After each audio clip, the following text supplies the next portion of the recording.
Purihin po ang Panginoon. Welcome po ang bawat isa ngayong umaga, maging ang mga ating online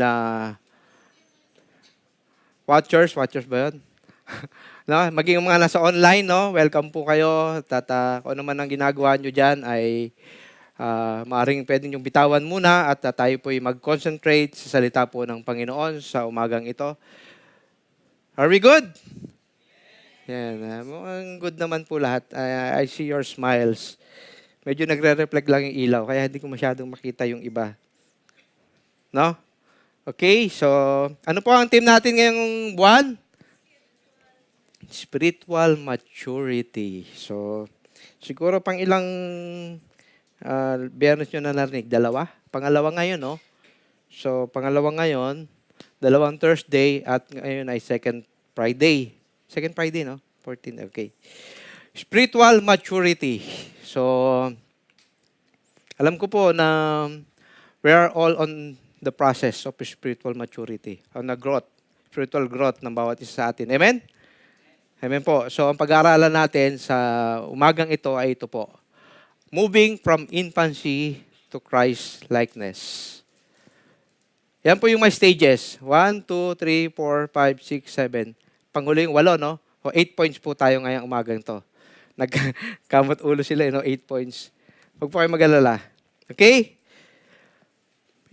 Moving from infancy to Christ likeness. Kailangan ang bawat Kristiyano o ang bawat taong nakakilala sa Panginoon ay nag-grow little by little. Kahit na mabagal, subalit tayo ay nag-grow. Amen? Do you agree with that? Na kailangan nating mag-grow? Amen. Okay, so magpapatuloy na tayo. Okay. Okay.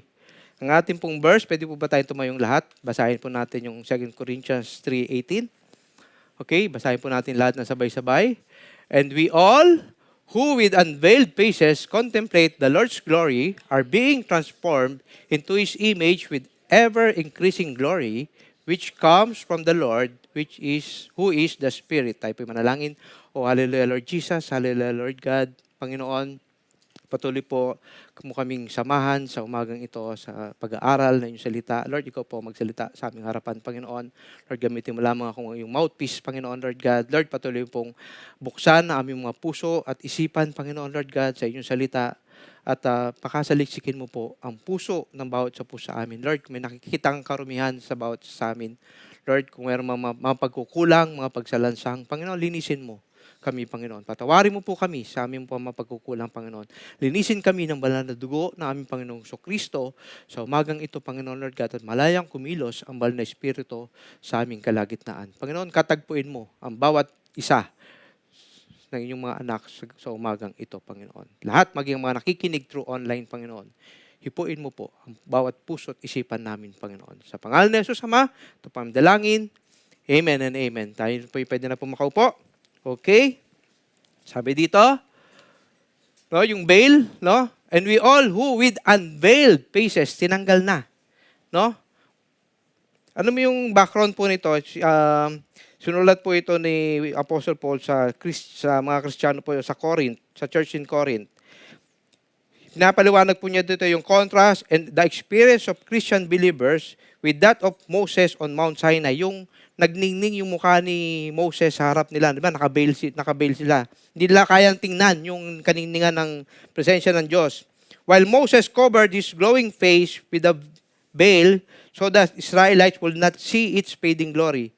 Now, the believers in Christ experience it is a permanent, ongoing inward transformation by the Holy Spirit without any veil. Ano po yung without any veil?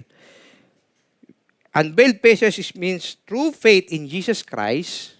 It is true faith. So, kailangan ng faith. The barrier or veil is removed. Believers have direct, unhindered access to God. We can access to the presence of God. Ano po yung mirror metaphor na sinasabi dito? Yung nag-re-reflect. The beholding that can also mean reflecting as in mirror. The believers took the glory of Christ, and like a mirror, it reflects that same glory back out. Nagre-reflect po ang liwanag ng Panginoong Jesucristo. Tingnan mo yung katabi mo kung nagre-reflect yung liwanag ng Panginoong Jesus sa kanya. No? Hindi yung ilaw ang nagre-reflect ha. Yung ano po, yung larawan ng Panginoong Jesucristo ang nagre-reflect sa inyong mga labi, sa inyong mga ngiti. Di ba po? Ganda lang ngiti ni Popo eh. Nakita ko yan doon. Uupo sa harap eh. Okay? Paul uses the word metamorpho. It means transform. Through faith in Christ, there's a transformation. There's an evidence. A change. The root word of metamorphosis describing a profound continuous inner change. Dictate. Ano po yung nagdidictate sa inner change? Hindi po yung ating sarili. Dictated by the Holy Spirit rather than external and temporary glow. Ano po yung nag-glow sa buhay ng mga Kristiyano?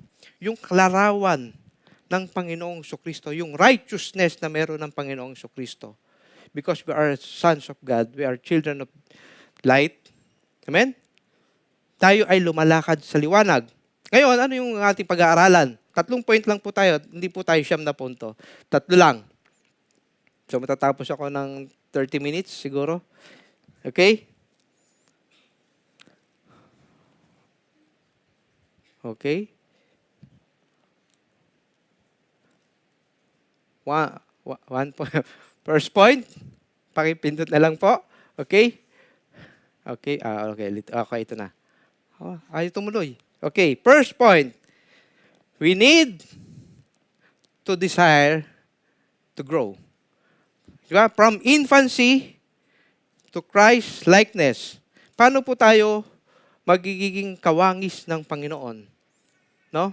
Kung narinig niyo yung preaching ni Bishop kagabi, halos same, pero iba lang yung point niya. But yung pupuntahan is spiritual growth. No? Okay? Meron na po? Patayaw. Okay? So makita ninyo yung point ng, yung, pakipindot na lang doon bro. Okay, so pakipindot na lang po yung first point ng ating slide. The desire to grow. Nagdi-desire po ba tayo na lumago? Nagdi-desire tayo na mag-growth bilang isang Kristiyano? Or are we just content na okay lang kasi mahihain ako eh. 'Di ba? O kaya madami pong mahihain at maraming kontento na lang sa likod. Dati po ganun lang kami. Basta nasa likod kami, basta nagtatrabaho kami, kahit hindi kami makita or hindi kami mapansin, okay lang sa amin 'yon. Basta importante nasa Panginoon. Subalit, yung we need to desire to grow, mga kapatid. In 1 Peter 2:2, sinabi po dito, basahin ko po sa Tagalog, dahil Tagalog yun nandito sa akin, dahil ipinanganak na kayong muli, talikuran nyo na ang lahat ng uri ng kasamaan, pandaraya, pagkukunwari, pagkainggit, at lahat ng paninirang puri. Sa English, sa translation na English, nawala ulit, okay? Like a newborn baby, you must crave pure spiritual milk. Verse 1 yata yung binasa ko na yon. Gaya ng sanggol na bagong panganak, hindi niya sinabing, mga sanggol kayo hindi sinabi. Sabi niya, like newborn babies. Like newborn. Ano po yung ginagawa ng newborn babies? Hindi niya sinabing, like newborn babies, pag nagutom po yung umiyak na lang kayo. Diba? O kapag meron kayong struggle, kasi struggle sa bata yun pag nagugutom siya Diba? Iyak na lang siya. Ganun ba dapat tayo? Pag ikay Kristiyano, nagutom ka, iyak ka lang. Hindi, sabi niya, like a newborn babies, you must crave pure spiritual milk. Like a newborn baby.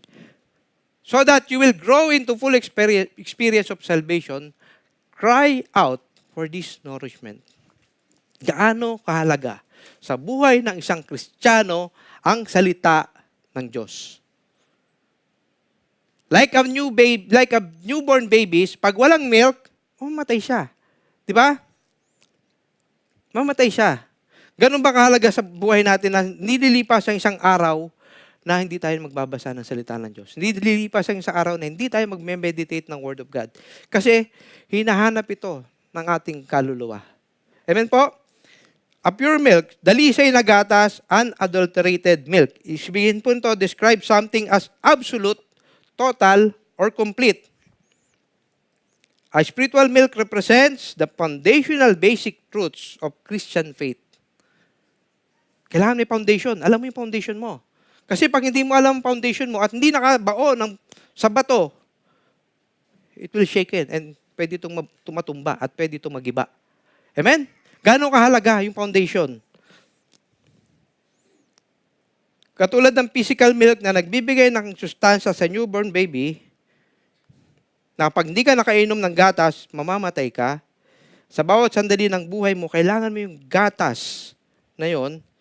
Sabi niya, manabik kayo sa gatas na espiritual na sumisimbolo sa gospel that brings salvation, repentance, no? Baptism, ano pa? Spiritual milk provides the necessary base for a new believer to understand God and salvation before moving forward on the deeper teachings about Jesus Christ. How can you know the deeper teachings? Pero kung di mo alam, yung basic. Amen? So, hindi po nakakahiya na alam mo yung basic. Dahil yun ang kailangan. We need to back to basic pag ikay nalilito na. Pag meron ng mga kalituhan, tinuturo ang mga ibang tao, back to basic, kanino ba matatagpuan ng kaligtasan? Amen? Balikan mo.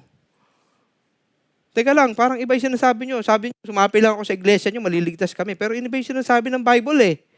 Diba? Faith in Christ will save. Amen? Kahit magdidikit tayo kay Pastor Abner, pero hindi natin kilala ang Panginoong Isus, hindi ka maliligtas.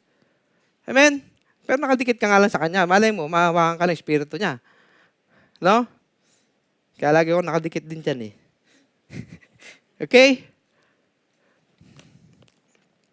Sabi dito, manabik tayo sa salita ng Diyos. As the deer pants for streams of water, so my soul pants for you, my God. Katulad ng isang usa na nasa disyerto, na naghahanap ng batis. No? Katulad ng isang usa na nasa dry land, na pilit mong hinahanap ang batis dahil ikaw ay uhaw na uhaw. Yun ang buhay mo, yun ang buhay natin, ang salita ng Diyos. Amen? Kaya hindi natin dapat neglected ang Word of God. Amen? How many times we read the Bible sa isang araw? And how many times we memorize the Word? Or meditate it? Kasi naglalakad ka, no? Tapos para bang merong mga kaguluhan, no? Kaguluhan, dumating. Wala, biglang may boom, boom, boom, ganon.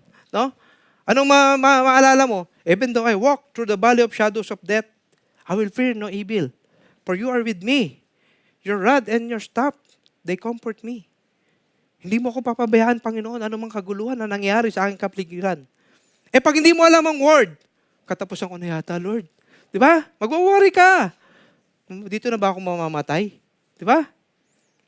Ano pong ang pinapoint out ito? Ito po yung, ang hirap palabasin yung deer na yan eh. Sa totoo lang. Tapos, yung gaano kasabik ang usa sa tubig, sa batis po. No? The animal is desperate, out of breath, and searching for water to survive. Ganon din po tayo. We are searching for the Word of God to survive. The situation po dito, yung psalmist is going through the hard time nung sinulat niya ito, feeling cut off from the temple and listening to the people mock his faith. Where is your God? Leading to deep spiritual yearning. Hinahanap niya. Kumbaga, sa lahat ng kalituhan sa buhay, hindi po solusyon ang pera.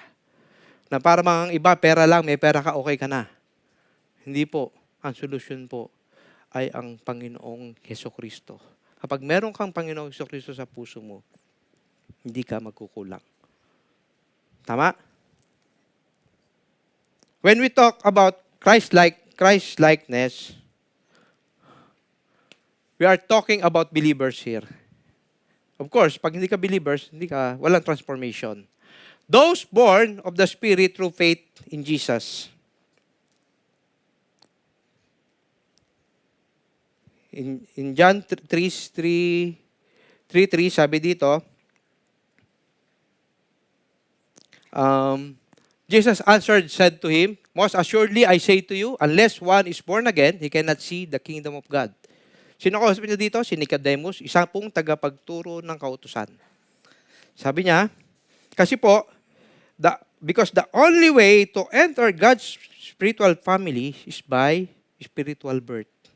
Without spiritual birth, we cannot enter God's spiritual family. Our first birth ay mula sa laman, and we all know, the flesh is corruptible. Kaya nga papalitan ng glorified body ang ating mga katawan. Hindi kaya ng katawan na ito, yung laki ng biyaya pag nakasama na natin ng Diyos, yung presence niya. Hindi kaya na itong katawan to dito, makukonsume to. Papalitan to ng glorified body. This is corruptible. Whatever born of flesh is destined to die and decay. Kaya nga, may kasabihan tayo, you born once, you die twice. Amen? And you born twice, you die once. Dahil pag namatay ka sa katawang lupa mo, mabubuhay ka kapiling ng Panginoong Kristo. Amen? Inulit niya. Sa John 3:6-7, that which I born of the flesh is flesh, and that which is born of spirit is spirit. Do not marvel that I said to you, you must be born again. Yung bang tao, pag naririnig yung born again, ay, ayoko dyan. Diba?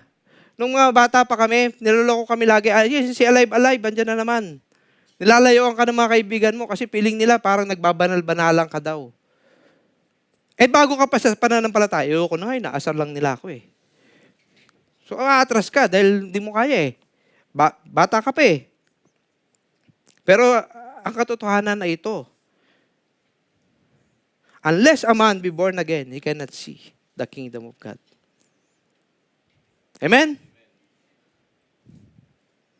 Parang di kayo naniniwala. Verse 7, sabi niya, kaya nga huwag kang magtaka. Kasi sabi ni Nicodemo, paano po mangyayari ito? Papasok ba ako ulit sa sinapupunan na aking ina? At ako'y muling ipapanganak. Sabi niya, katulad ng hangin na nararamdaman mong dumaan. Subalit hindi mo alam kung saan patungo. Nararamdaman mo, ganun din ang pinanganak sa Espiritu.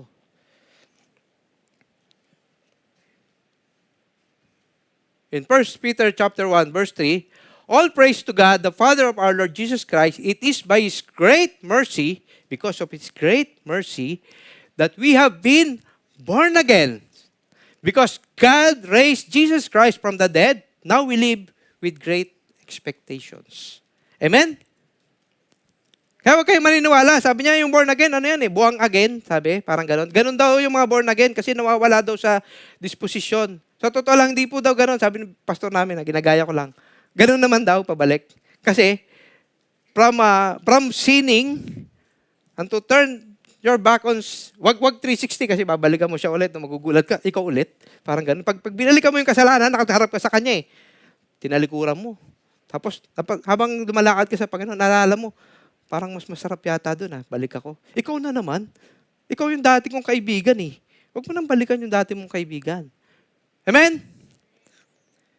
Because of His great mercy, we have been born again. New birth gives to us a new nature. A new birth gives us a new nature. And because of His glory and excellence, He has given us a great and precious promises. These are the promises that enable you to share His divine nature. Sabi dito, enable you to share His divine nature and escape the world's corruption caused by human desire. Without the divine nature, we cannot escape the corruption that is in the world through lust. Paano natin mapagtatagumpayan ang laban ng mundo kung tayo ay nabubuhay pa sa dating pagkatao? That's why we must be partakers of divine nature to escape the corruption. Amen? Amen po mga kapatid, naniniwala ba kayo? Okay. Sabi sa verse 3, bago po dito sa 4, basahin ko sa inyo sa Tagalog, sabi dito, ang kapangyarihan ng Diyos ang nagbigay sa atin ng lahat ng kailangan natin. Yung iba kasi natatakot eh. Sabi niya, hindi ko rin naman kaya eh. So, wag na lang. Parang ganon. Hindi ko rin lang kayang iwan yung dati kong ginagawa. Kasi dito ako kumikita, dito na ako nabuhay. Di ba? Pero, hindi ka naman pababayaan ng Diyos eh. Kumbaga sa pagkain, sasahugan ka ng Diyos ng sangkap para ikaw ay maging kumpleto. Ang kapangyarihan ng Diyos ang nagbigay sa atin ng lahat ng kailangan natin para mamuhay ng may kabanalan. Hingin mo lang sa Kanya. Kasi pag hindi mo hinihingi sa Kanya, Lord, kaya ko pa eh. Diyan ka lang, relax ka lang. No? Hindi. We need to submit to God para ibigay niya sa atin. Para ibigay niya sa iyo yung sangkap para ikaw ay maging kumpleto. Sa pamamagitan ng pagkakilala sa Kanya ay na tumawag sa atin, tinawag niya tayo sa pamamagitan ng kapangyarihan niya at kabutihan. Okay? Disclaimer lang po, no? We are not labeled anyone here. Kung ikaw ay bata pa sa pananampalataya o hindi namin tinitingnan sa iyo na you're a baby Christian na dapat ay makinig ka sa akin dahil baby Christian ka pa, ako malago na. Hindi gano'n, no? Hindi po tayo nagpapagalingan dito. Meron po talagang bago, laging merong bago dahil yun ang kailangan natin gawin, mag-evangelize, mag-invite. Lagi may darating sa iglesia na bagong mananampalataya. Kung ikaw ay bago pa lamang sa pananampalataya o kung matagal ka na, hindi po ito nakabase din sa ating mga edad. So, hindi po natin dina-downgrade or something like that, no? Na yung iba hindi pa naiintindihan yung ibang salita na sabihin ay malalalim na katuruan, no? Hindi lahat ay nakakaunawa. Kung kaya nga po, mayroong itinalagang mga tagapagturo sa iglesia. Amen po? Kaya wag po kayo tumingin sa katabi ninyo. Hindi po siya yung baby Christian na sinasabi natin dito. Huwag yung tingnan yung katabi. May tumitingin sa katabi eh. Okay? Let the Word of God, ang siya magsabi kung nasa na nga ba tayo bilang tagasunod ni Kristo. Let the Word of God gauge us. No? Nasaan tayo dito? And it is between you and the Lord. Amen po? It is between you and the Lord. No? Kung ikay bago pa lang, praise the Lord kasi nandito ka at nakikinig ka ng salita ng Panginoon. Amen? At huwag kang mawala ng pag-asa, samahan ka namin sa paglago. Amen? Di ba, Pastor Abner? Amen. Amen, Pastor Abner eh. Okay, number 2. Ito na. Kailangan, sa number 1 ay tulad ng isang baby na tayo laging nagbabasa, laging as our nourishment, yung Word of God. And second, bakit kailangan natin lumago? Hebrew 5:14, solid food is for those who are mature, who through training have the skill to recognize the difference between right and wrong. Kasi, kapag ikay bata pa lang, minsan nadadala ka pa ng mga matatamis na salita. Nabobola ka pa, no? Na ibang katuruan. The author emphasized the believer should not remain in spiritual infancy, but should grow in their ability to judge rightly. Magdesisyon ka na kung ano yung dapat mong gawin.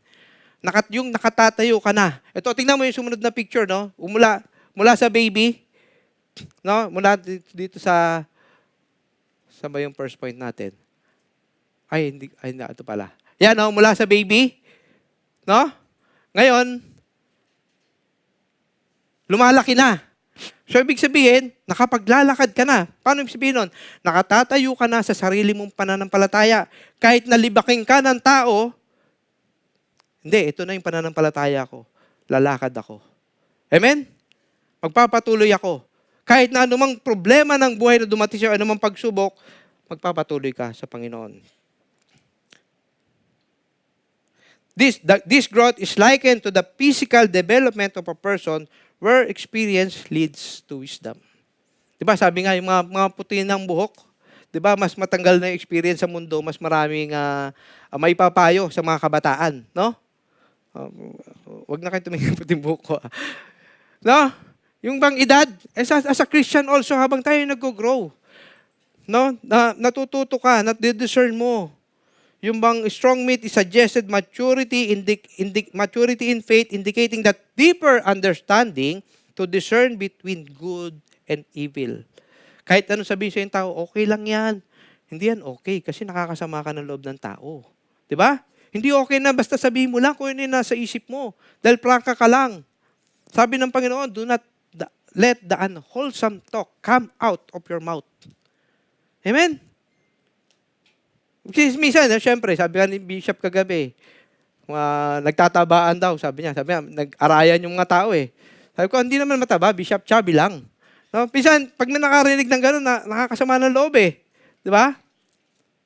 Sabi, iba naman daw, nauubusan ng buhok. Talagang ganun eh. Sabi ni Bishop, dinamay naman niya yung sarili niya. Sabi niya, ako naman sa likod. Sabi niya, nauubusan na rin ako ng buhok. Sabi ko, talagang kailangan pang pag-usapan yung mga nauubusan ng buhok. Okay, paano natin malalaman na tayo po ay nag-grow? Yun nga, nadidiscern na natin kung ano yun, tama, hindi sa harap ng tao, sa harap ng Panginoon. Amen? Kung paano natin, ang nais mo ay papurihan ang Diyos. Ang nais mo ay bigyan siya ng papuri. Ito bang gagawin ko ito ay malulugod ang Diyos. Ibig sabihin nun ay lumalago ka na, nag-grow ka. Dahil hindi na yung sarili mong katwiran, hinuhubad mo na yung self-centeredness at hinahanap mo ay ang papuri na para sa Diyos. Amen, mga kapatid? Sabi dito sa Ephesians 4:14, then we will no longer be immature like children. We won't be tossed and blown about by every wind of new teaching. We will not be influenced when people try to trick us with lies so clever they sound like the truth. Anong ginawa ng Diablo kay Eva? Di ba ganito yung ginawa niya eh. Ginawa ng Diablo, tinwist niya. Totoo ba ang sinabi ng Diyos? Sabi niya eh. Hindi ko magaya yung boses eh. Na bawal kayong kumain ng puno sa mga buong kahoy dito. Hindi po. Yun lang isa. Dahil kapag kami kumain, kami mamatay. Hindi kayo mamamatay. Ito yun eh. We will not be tossed and blown by every wind of new teaching. Sapagkat alam mo ang tinuturo ng Panginoon. Amen? Kaya nga, sa following verse nitong 14, 12, and 13, naglagay siya ng mga tagapanguna upang tayo ihanda sa paglilingkod at sa gayon tayo ay lumago. At maging matatag bilang katawan ni Kristo, bahagi ng katawan ni Kristo, ang paglagong espiritual. Amen? Growing out of spiritual infancy keeps us from being tossed back and forth by the winds. Hindi na tayo dinadala lang ng hangin sa dalampasigan. Meron tayong paninindigan. Amen? You're standing on the truth of the Word of God. Amen? And not the opinions of others. Amen? Hindi na po tayo pabago-bago ng isip. We are focused na maging kawangis ng Panginoon. We are focused. But remember mga kapatid, without church, we cannot do that. Kung hindi po tayo bahagi ng isang iglesia, hindi natin magagawa yon. There's no Lone Ranger Christian, mga kapatid.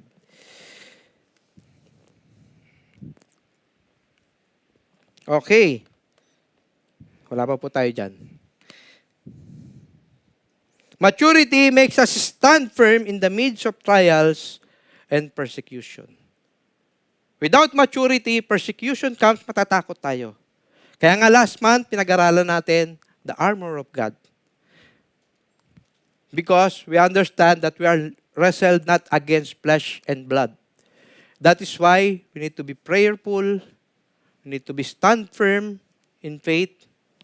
Because without standing firm in faith, tayo po ay bubugbugin lang ng Diablo. Pag dumating ang pagsubok, suko ka na. Hindi na ako pupunta ng church, hindi ako pinansin ni Pastor Roy. Di ba? Minsan nga may kapatiran kami doon sa Northgate dati. Pag wala siya sa salamin, hindi niya nakatatandaan yung mukha kami, hindi niya pinapansin. Tapos sabi ng suplado ba yung tao na yun? Kasi binati ko, hindi ako pinansin eh. Yung pala, malabo lang yung mata. Kaya minsan po, pag hindi kayo napansin, baka malabo lang yung mata nun, baka mahina yung tenga. Kasi meron din ako siyang kaibigan, bingi sa kanan, sa kaliwa ka magsalita, maririnig niya. Pag nagsalita ka sa kanan, hindi niya masyadong marinig. So, akala mo lang, hindi ka pinapansin ng tao. Pero baka naman meron din, kami mga pastor, minsan meron kaming spiritual, PWD. Minsan dahil busy yung isip mo, may iniisip ka, something like, kahit na may kausap ka, parang merong word of God na para bang na naiisip ka na may meditate mo na, Lord, ano bang pwede? Tapos binati ka ng isang kapatiran, hindi mo nabati, hindi na bumalik yung ano. Akala niya, hindi mo lang siya pinansin. No, hindi po ganun Wala po supladong pastor dito. Lalo na Pastor Abner, palangiti ito eh. Lahat to kaibigan ng lahat eh. Saka si Pastor Dave. Amen? Siyempre si Pastor Roy. Kayo tatlo nandito eh. Okay. Sino pa ba? Wala pa si Pastor Clente. Okay. And knowing the mind of Christ. We are growing pag inaalam natin kung ano ba ang mind ni Kristo.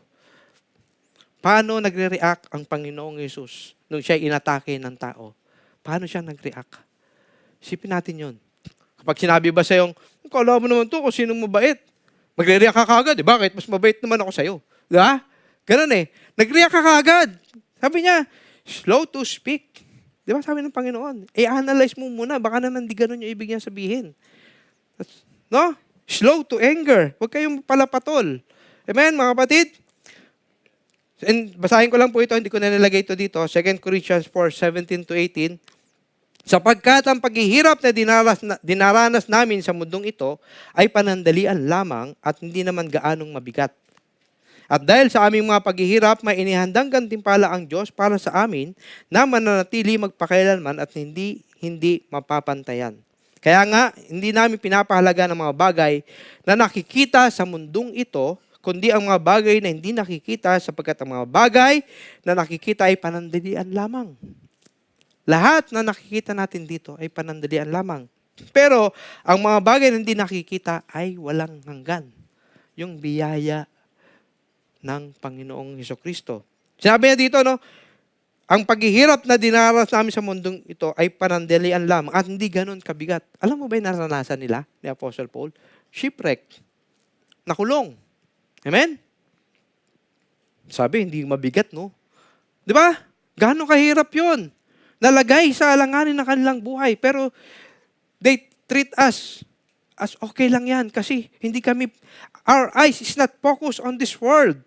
Kumbaga, ang aking focus ay yung kalwalatiang darating na aming iniintay ang pagbabalik ng Panginoong Kristo. At kung kami may mamamatay sa paglilingkod, mamamatay kami sa aming katawan, subalit ang aming kaluluwa ay kapiling ng Panginoong Kristo sa langit. Amen po? Yun ang kaisipan ng mga lumalagong espiritual sa Panginoon. Okay, number 3. Last na po ito.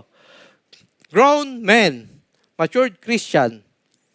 In Colossians chapter 1 verse 28, so we tell others about Christ. Kasi hindi mo na mako-contain. Once you accept Christ, the love of God, hindi yan mananatili sa'yo. It is like a flowing water in the river. Kapag pinigil mo ang pagpo-flow ng tubig sa isang kanal o sa isang ilog, ano mangyayari sa ilog? Maging stagnant siya, di ba? Pag naging stagnant siya, ano mangyayari? Babaho siya. Di ba? Pag bumaho siya, ano pang silbi ng tubig? Wala na. For waste na lang siya, pandilig sa halaman. Amen? Hindi na siya pwedeng inumin.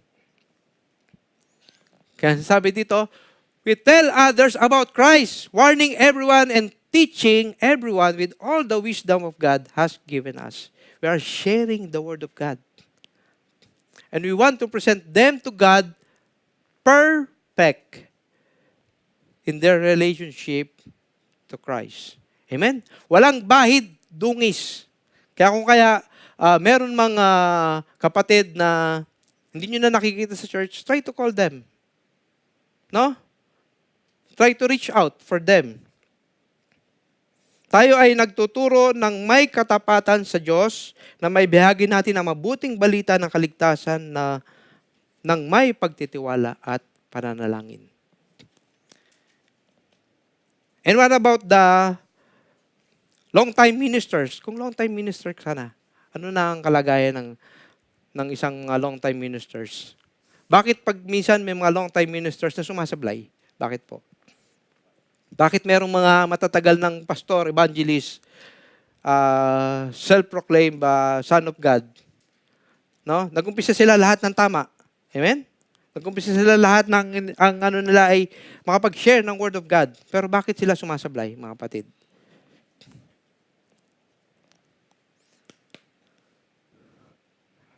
Philippians chapter 3, yan. Nasa huling picture na po tayo. Ibig sabihin, patapos na tayo. Umuurong po yan eh. Kung napansin ninyo. No? Okay? So, malapit na tayo. Therefore, let us, as many as are mature, have this mind. And if anything you think otherwise, God will reveal even this to you. Ano pong ibig sabihin nito? Ang mga verses, unang verses po na sinabi dito ni Apostle Paul, sabi niya sa 12 and 13, hindi ko sinasabing nakamtan ko na ang lahat. Ito po yung context nitong verse na to. O kaya naging ganap na ako. Ano po yung kaganapan na yun? Yung ganapan na katulad ni Kristo. Sa laki ng kanyang ministeryo. Amen? Ilan yung mga sinulat na niya? Naging kalakasan siya. Binigay sa kanya yung mystery. No? Na ang kaligtasan ay pati sa mga hentil, hindi lamang sa Hudyo. At pinaglaban niya na ang Torah ay larawan ng nakalipas. At ang bagong tipan ay sa dugo ng Panginoong Hesus. Yung covenant. In the blood of Christ. Si Apostle Paul po, nilaban po niya yun. No? Sa mga Judaism, sa mga Judaizers. Sabi niya, sa halip, patuloy ako nagsusumikap para makamtan iyon. Makamtan, yung hiwaga ng kalarawan ng Panginoong Hesus. Dahil ito ang layunin ni Kristo Jesus nang tawagin niya ako. Mga kapatid, hindi ko sinasabing naabot ko na ang ganap na buhay. Hindi niya inaangkin na siya ay enough na, okay na siya kasi ginamit na siya ng Panginoon. Hindi po. Pero ito ang ginagawa ko ngayon. Sabi niya, kinakalimutan ko na ang nakaraan at pinagsisikapan kong makamtan ang nasa hinaharap. Kinakalimutan ko na yung mga previous accomplishment ko. Na dahil sa akin, kaya kayo naligtas. O kaya mga katuroang para bang nag-aangkin sa kanyang sariling karunungan. Hindi po ginawa to ni Apostle Paul. Sabi niya, kinakalimutan ko na yung mga bagay na ito. Ako'y nagpapatuloy. Kumbaga, katulad, binagsisikapan kong makamtan na sera tulad ng isang manlalaro. Nagpapatuloy ako hanggang makamtan ko ang gantimpala na walang iba kundi ang pagkatawag sa akin ng Diyos na makamamuhay sa langit sa pamamagitan ni Kristo Jesus. Kahit na ikay long-time ministers na, huwag kang tumingin sa mga nagawa mo. No? Pero experience, no? Dahil sa mga nagawa mo, meron ka rin namang mga naging pagkukulang doon for sure. Meron ka rin mga, nag-alitan sila ni Bernabe, tandaan niyo? Iniwan nila si Marcos gustong bitbitin ni Bernabe, ni Barnabas. Diba? The son of encouragement. Iniwan niya, pero nung siya'y mamamatay na, sinabi ni Paul, nung sinabi niya, malapit ng araw ko, isama mo si John. Diba? Tama si Barnabas, sabi niya, na encourage natin yung mga nangihina, yung mga naliligaw o yung mga nakakalimot. Diba? Meron din. Pero ito ngayon bilang isang manlalaro, katulad ng isang manlalaro, bilang isang mananakbo, habang ikay lumatakbo at lumalapit sa Panginoon, huwag ka nang lumingon sa likod. Magpatuloy ka. Ang titingnan mo yung goal mo. Sapagkat ang goal ng mga manlalaro dito sa mundo ay ang trophy, ang medal. Pero ang ating goal ay ang Panginoong Jesucristo. Makamtan natin yung glorified body pagdating ng panahon na ibinibigay sa atin. Set our mind in Christ while we are running. Kaya sinabi niya dito, tayong malalago na sa pananampalataya ay magkaroon sana ng ganitong kaisipan. Subalit, kung hindi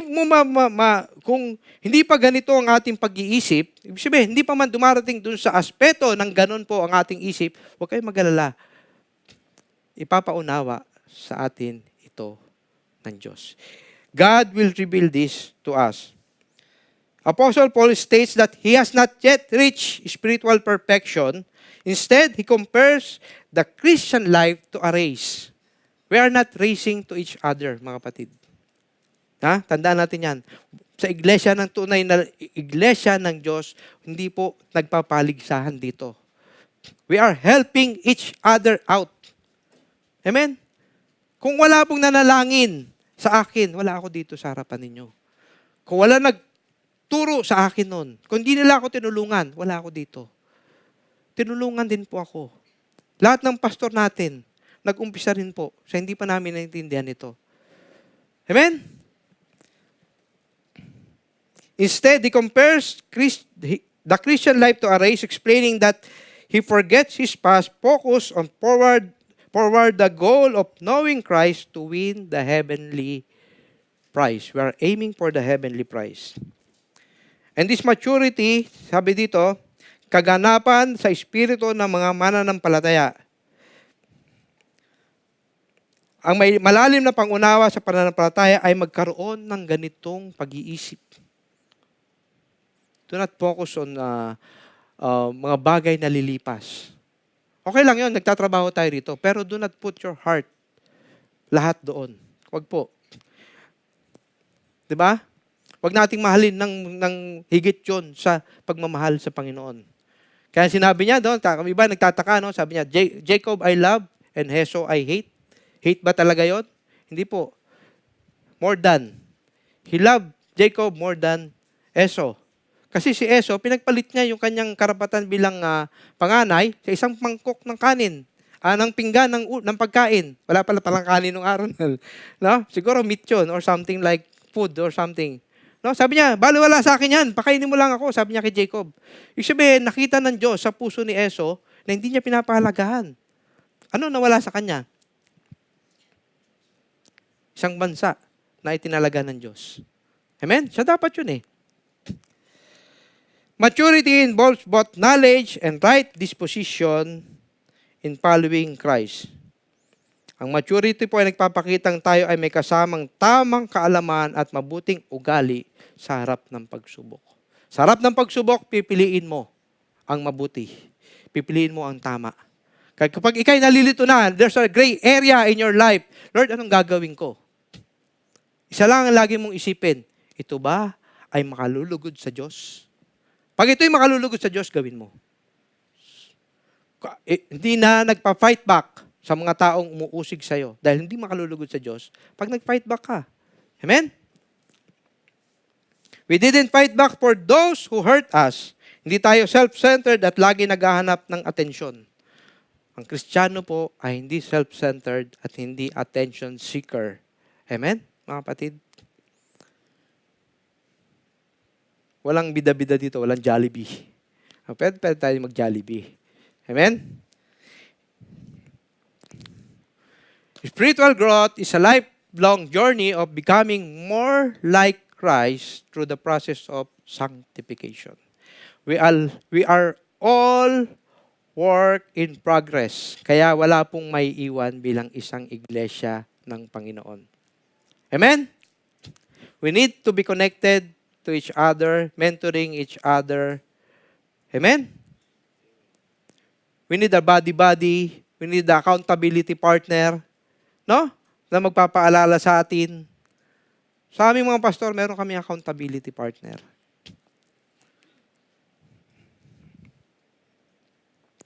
Knowing Jesus Christ, we need to desire to grow, study His Word, like a baby that needs milk. Ganun po kahalaga ang salita ng Diyos sa buhay natin. Kaya do not neglect. Every day. Not just obligation to read. Sabi ni Pastor, magbasa lang ako. Okay na yan. Nabasa ko, okay na. We need to meditate it day and night. Sabi ng Joshua 1:8. And as a young adult, hanggang sa nakatayo na po tayo sa ating sariling pananampalataya, ano ibig sabihin nun? Dapat katayo ka sa sarili mong pananampalataya. Kahit na ano sabihin ng iba. Kahit na ano pang panlilibak ng iba. Ay, mga born again, ganyan lang yan. Pero ano din yan? Di ba? Kahit na ano pang paninira ng iba. We still worship Jesus. Because He is the one and only true God. Siya lamang po ang Diyos. Hindi po dapat maging Diyos ang pera, hindi dapat maging Diyos ang mga trabaho, o mga careers, o maging ating asawa. Di ba? Minsan, pag sinabi ng asawa natin, isang sit lang, uwi eh. Di ba? May ganun eh. Uwi ka na. Eh, syempre, ikaw, uwi ka naman. Outside di ko lambu ka pag di ka umuwi. Di ba? Mga salitang ano po yung palasak nung araw sa Pilipinas, outside di ko lambu. May kulambu pa ba ngayon? Wala na kulambu ngayon eh. Okay? Ha? Okay? Kahit na anong balakid, ano pang gawin ng dyablo, magpapatuloy ka. Amen? And as a matured Christian, we mentor, we teach people to come to Jesus through His church, sharing the salvations that needed. Try nyo po. Kahit na kung di man kayo makapag-share ng diretsong mga Word of God, invite nyo sila sa church. No? Si Andrew, invite sa church eh. In-invite niya si Peter eh.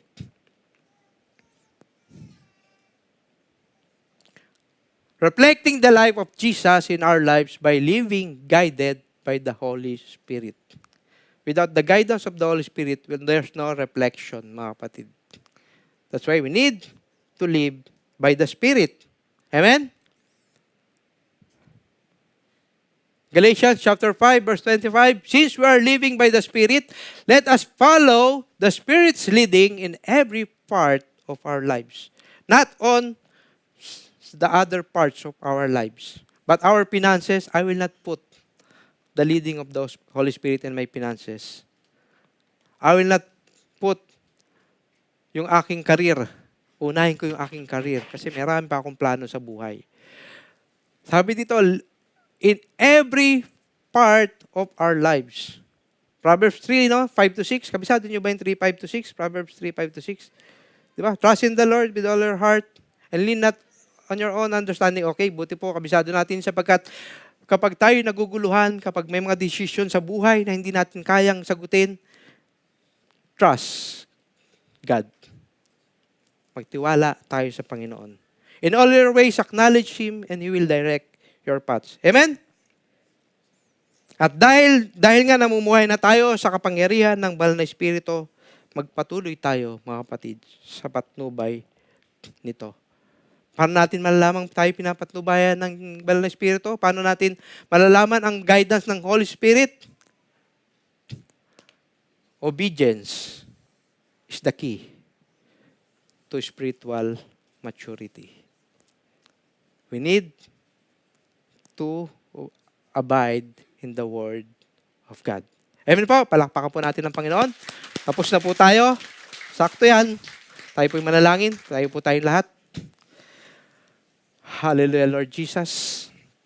Hallelujah, Lord God. Salamat po, Ama, sa umagang ito, Panginoon, na binigay mo po sa bawat sa po sa amin.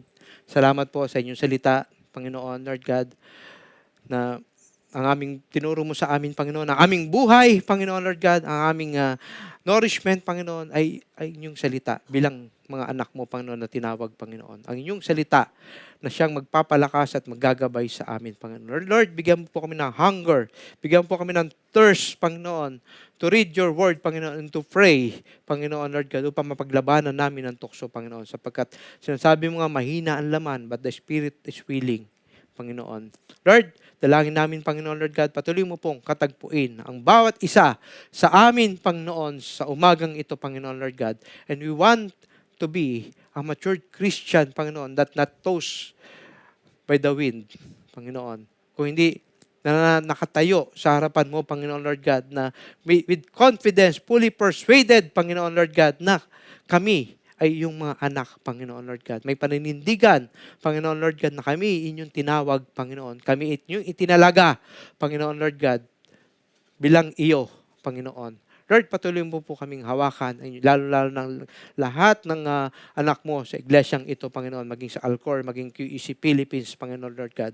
Lord, ipaunawa mo po sa amin, Panginoon, Lord God, na talikuran na namin, Panginoon, aming dating buhay, Panginoon, at harapin ang buhay na ibinigay mo sa bawat isa sa amin, Panginoon. Salamat po sa inyong salita na siya naglilinis sa bawat isa po sa amin, sa inyong salita na siya nagbubukas na aming puso't isipan, nagbubukas na aming tainga, Panginoon, na maintindihan namin ang inyong banal na kalooban, Panginoon. Salamat po, Ama, sa umagang ito. Patuloy po kami samahan, patuloy po kaming gabayan.